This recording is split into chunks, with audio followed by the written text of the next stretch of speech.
नमस्कार, न्यूज 18 के digital platform में आपका स्वागत है। मैं हूं आपके साथ आकांक्षा पांडे।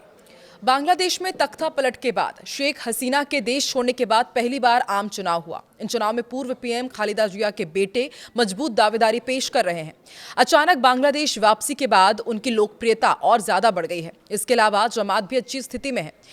शेख हसीना की आवामी लीग को चुनाव में भाग लेने से प्रतिबंधित कर दिया गया है। बांग्लादेश चुनाव को भारत एक अलग तरह की उम्मीद और हल्की चिंता के साथ देख रहा है।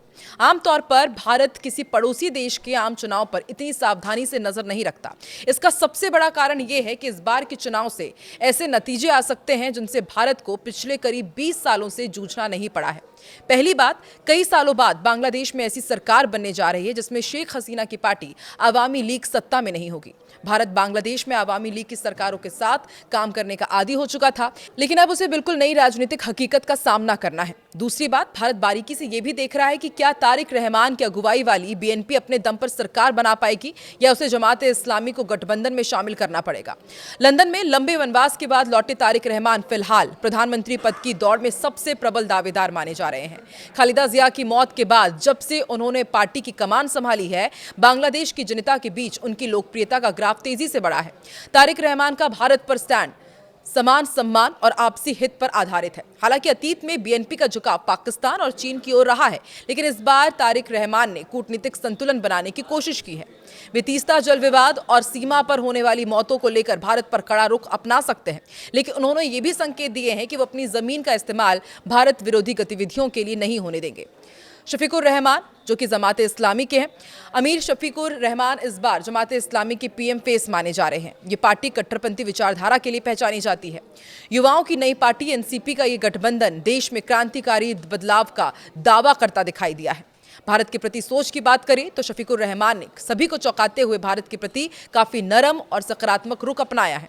उन्होंने सार्वजनिक रूप से कहा है कि भारत बांग्लादेश का सबसे निकटतम पड़ोसी है और उनके साथ रिश्ते उनकी प्राथमिकता रहेंगे।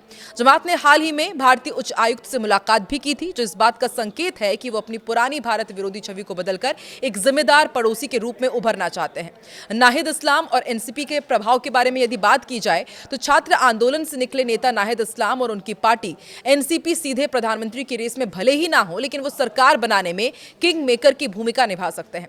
इस पार्टी का रुख शेख हसीना को शरण देने के मुद्दे पर इस गुट का रुख भारत के प्रति काफी आक्रामक रहा है। वो भारत के साथ होने वाले सभी पुरानी समझौतों की समीक्षा की मांग कर रहे हैं, जो भारत के व्यापारिक और रणनीतिक हितों के लिए एक चुनौती बन सकता है। अब आपको ये भी बताते हैं कि बांग्लादेश चुनाव के दौरान भारत के लिए आखिर बड़ी चिंताएं क्या है। वहां पर जो सरकार बनेगी उसने भारत की चिंता क्या बढ़ा रखी है। देखिए, सुरक्षा और उग्रवाद भारत की सबसे बड़ी चिंता यह है कि नई सरकार के आने के बाद कहीं नॉर्थ ईस्ट में उग्रवाद फैलाने वाले समूहों को कहीं फिर से बांग्लादेश में पनाह ना मिलने लगे, जैसा कि साल 2001-2006 के दौरान देखा भी हमने था। कनेक्टिविटी प्रोजेक्ट्स, ये भी एक बड़ा मुद्दा है। भारत ने पिछले एक दशक में बांग्लादेश में अरबों डॉलर का निवेश किया है, कई ट्रांजिट समझौते किए हैं। नई सरकार अब इन समझौतों को जारी रखेगी या उनमें बदलाव करेगी, ये भी देखने वाली बात होगी। चीन का बढ़ता दखल एक ये बड़ा मुद्दा है जिसने भारत की चिंता बढ़ा रखी है। यदि नई सरकार और भारत के बीच कड़वाहट बढ़ती है तो बांग्लादेश निश्चित रूप से निवेश और सुरक्षा के लिए चीन और पाकिस्तान की ओर अधिक झुकेगा, जो भारत के नेबरहुड फर्स्ट विजन के लिए बड़ा झटका हो सकता है। तो अब बांग्लादेश चुनाव के रिजल्ट्स कभी भी आ सकते हैं। देखने वाली बात होगी कि बांग्लादेश में किसकी सरकार बनती है और इसका असर भारत में क्या होगा, यह आने वाले समय में तय हो ही जाएगा।